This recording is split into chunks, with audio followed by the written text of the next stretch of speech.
Alhamdulillah, alhamdulillah, alhamdulillah. Je m'appelle Thierno Amman Ndiaye, je suis mandaté par la coordination de la commune de Médina Baye, la coordination qui veut que Médina Baye devienne une commune.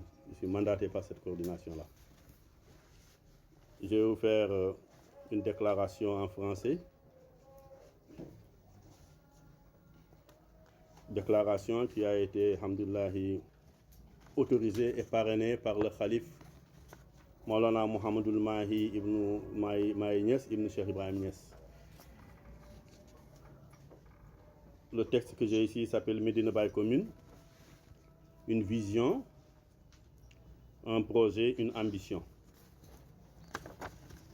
Donc depuis 9 mois, comme on l'a dit, on était en train de travailler pour l'élaboration des textes que nous avons soumis au Khalif qui nous a donné mandat de faire toutes les démarches utiles et nécessaires pour l'érection de Médina Baye en commune. L'érection de Médina Baye en commune, une préoccupation du Khalif et des populations. Mesdames et messieurs les journalistes et professionnels des médias, nous vous remercions vivement pour avoir voulu répondre massivement à cette déclaration de presse. L'actualité nationale est marquée par de vives contestations des populations liées à des récents découpages et redécoupages administratifs décidés par l'autorité étatique. Loin de nous l'idée de surfer sous cette vague de contestation pour réclamer à notre tour un redécoupage de la ville de Kaolack. Le projet d'érection de Médina Baye en commune a été savamment réfléchi depuis plusieurs années par des experts et de bonne volonté qui ont pesé et sous-pesé l'aspiration des populations qui ont bien voulu donner à leur localité un nouvel élan dans le domaine du développement. Fondée au début des années 1930 par Maulana Cheikh Ibrahim Niass radiallahu anhu, la localité de Médina Baye Niass est devenue au fil des années le quartier le plus important en termes de croissance démographique, de développement, d'habitat, de potentialité et d'opportunités. L'explication est à chercher chez son illustre fondateur, Maulana Cheikh Ibrahim radiallahu anhu, qui a été un érudit dont l'envergure planétaire et la dimension internationale ne sont plus à démontrer. L'exemplarité de son action, l'épaisseur de sa science religieuse, le modèle de soufisme qu'il a promu toute sa vie durant et l'énorme écho international à son appel à la voix de la faille de Tidjania ont fini par faire de Médina Baye Niass un creuset d'une communauté transnationale de plusieurs millions de disciples en Afrique, aux Amériques, en Asie, en Europe et partout dans le monde.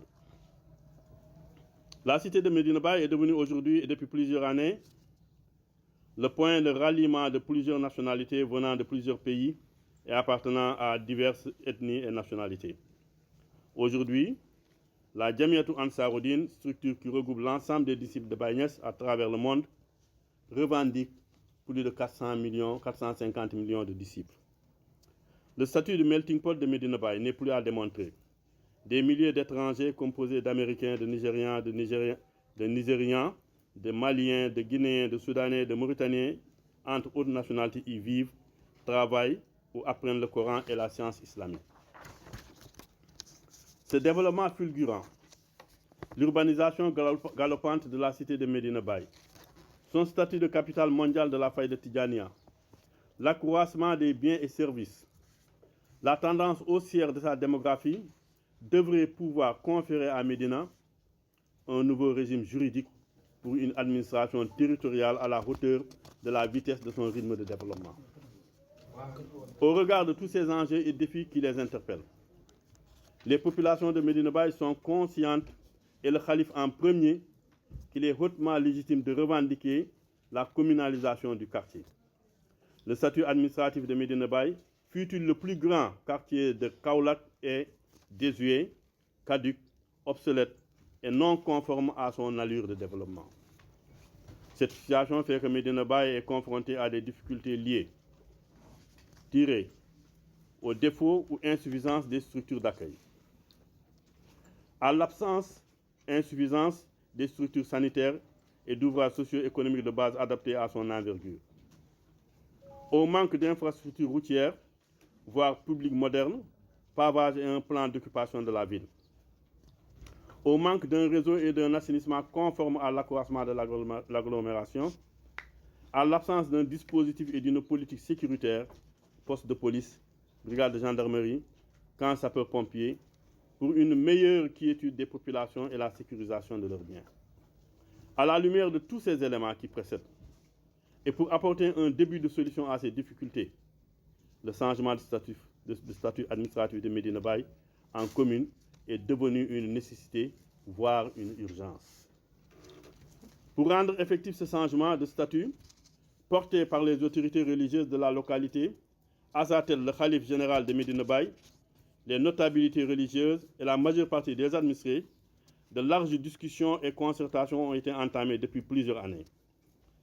C'est à l'aune de ces échanges qu'il a été décidé, sur instruction du khalife Mohamedoul Mahi Ibn Cheikh Ibrahim Niass, de mettre sur pied une commission pour étudier la faisabilité technique, logistique, sociologique, etc. du projet d'érection de Medina Baye en commune. Cette commission, composée de professeurs, de juristes, de fiscalistes, de spécialistes en gouvernance locale et décentralisation, journalistes et autres personnes ressources, a échangé pendant plusieurs mois. Au terme de leurs travaux, un document intitulé Projet d'érection de Medina Baye en commune a été produit et remis au khalife de Medina Baye lors d'une audience qu'il avait bien voulu nous accorder. À la suite du feu vert du khalife, une série de visites a été initiée par les membres de la commission aux différentes autorités et certains notables de la ville qui ont apposé sur le document un blanc-seing sans équivoque. Au-delà de toutes ces initiatives et à la suite de cette déclaration de presse, il est aussi retenu la tenue d'un panel de haut niveau qui réunira plusieurs compétences en la matière en vue d'expliquer à l'opinion nationale et internationale la nécessité historique, la portée symbolique et surtout les perspectives socio-économiques pour Medina Baye Niass. En toute évidence, eu égard aux problématiques et opportunités abordées jusque-là, que cette communalisation porte des enjeux de développement pour toute la région de Kaolack, le Sénégal et la sous-région. La commune de Medina Baye Niass ne sera pas juste une commune de trop pour les beaux yeux de ses populations. Medina Baye sera une commune porteuse de plus-value, de viabilité économique et une assurance de disposer d'un cadre de vie et d'épanouissement pour l'intérêt exclusif des populations de Kaolack, du Sénégal et de la sous-région. Un enjeu démographique. Medina Baye a connu un boom démographique en raison de son statut religieux et compte aujourd'hui près de 30 000 habitants. Si l'on y ajoute potentiellement les quartiers qui lui sont connexes, Sam, Medina Extension, Tchofak, Medina Mbaba, Fass Cheikh Ahmed Tidiane, Saint Mbaye Lawa, la population sera estimée à plus de 55 000 habitants. Le potentiel démographique de Medina Baye dépasse largement celui de plusieurs communes existantes, non seulement à Kaolack, mais aussi dans le Sénégal. 2. L'enjeu d'une forte coopération décentralisée. Grâce au rayonnement sous-régional et international de Medina Baye Niass, l'enjeu d'une forte coopération existe avec la possibilité de jumelage avec les grandes villes comme Kano, Lagos, Accra, Djamena, New York et d'autres villes américaines, et certaines capitales arabes aussi qui ont entretenu de fortes relations avec Maulana Cheikh Ibrahim Niass radiallahu anhu. Les enjeux économiques. Le Gamou international de Medina Baye, en plus du tourisme religieux qui va se développer, crée un fort marché sous-régional et développe des opportunités de partage du flux économique. Ces retombées participent au développement de la région de Kaolack. Nous allons conclure.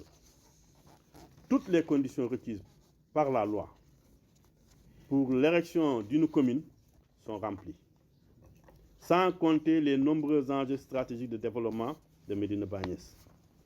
Ainsi, la volonté politique doit suivre pour permettre à Médina Baye de devenir une commune conformément à la volonté exprimée par le calife Mohamedoul Mahi Niass Ibn Cheikh Ibrahim Niass et par les populations de Médina Baye. Madame, Messieurs, je vous remercie de votre aimable attention.